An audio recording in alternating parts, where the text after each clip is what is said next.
নমস্কার বন্ধুরা, সবাইকে গোপুসোনা চ্যানেলে সুস্বাগতম। 16ই আশ্বিন, অক্টোবরের 3 তারিখ শুক্রবার। গোস্বামী মতে, নিষ্কাম মতে এই দিনকার হচ্ছে আশ্বিন মাসের শুক্লপক্ষে পাপাঙ্কুশা একাদশী মাহাত্ম্য এবং সঠিক সময়সূচি। মহারাজ যুধিষ্ঠির প্রশ্নের উত্তরে শ্রীকৃষ্ণ বলিলেন, আশ্বিন মাসের শুক্লপক্ষে একাদশীর নাম কি? শ্রীকৃষ্ণ তখন বলছেন, পাপাঙ্কুশা একাদশী ব্রত। এই একাদশী ব্রত হচ্ছে সকল পাপ হরণ করতে সমর্থক। ভক্তি ভরে পদ্মনাভকে পুজো করলে সকল অভীষ্ট পূর্ণ হয়।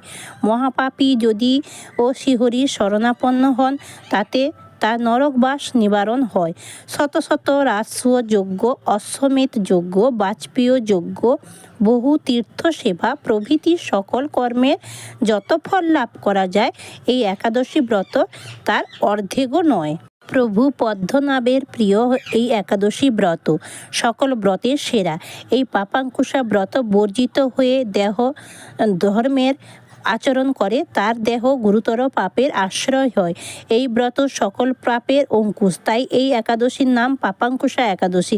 পিতৃকুল, মাতৃকুল, পত্নীর কুলের এই ব্রতের প্রভাব 10 পুরুষ মুক্ত হয়। ইহ জগতে এই একাদশীর তুলনা কোনো ব্রত নাই। বালক, যুবক, বৃদ্ধ, নারী সকলেই এই পাপ নাশিনী ব্রত করবেন। সোনা, রূপা, তিল, যুগল, পাদুকা, গাভী, ভূমি, ছত্র, বস্ত্র, জল সৎপাত্রে দানের দ্বারা যমের ভবনে যেতে হয় না। রাত্রি জাগরণ, উপবাস, দিব্য গতি লাভ হয়। এই একাদশী ব্রততে যদি তুচ্ছ জ্ঞান করেন, সেই ব্যক্তি জীবনে মৃত্যুর সমান। বন্ধুরা, কোনো ভক্ত যদি শ্রদ্ধায় একাদশী ব্রত পালন করলে ইহ জন্মেই কৃষ্ণ ভক্তি লাভ করেন আর সর্বব্যাধি বর্জিত হয়। কোনো সৎকর্মের সাধনের অর্থের অভাব হয় না এই একাদশী ব্রত পালন করলে। এই একাদশী হতে বৈষ্ণবগণ দামোদর ব্রত পালন করেন।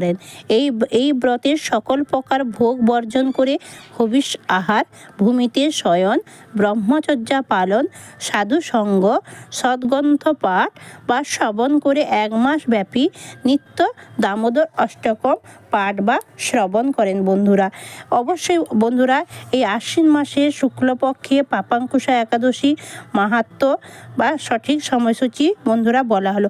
অবশ্যই এই আশ্বিন মাসে শুক্লপক্ষে পাপাঙ্কুশা একাদশী ব্রত সকলেই পালন করবেন। বন্ধুরা, সূর্য ওঠার পূর্বে স্নান করে নেবেন, শুদ্ধ পোশাক পরে পদ্মনাভ বা শ্রীকৃষ্ণের চরণে 2টি তুলসী পাতা, নাভিতে 1টি, মস্তকে তুলসী মঞ্জুরি দিয়ে পুজো করবেন। রাধারানী যদি থাকেন সঙ্গে, ডান হাতে 1টি তুলসী পত্র দিবেন।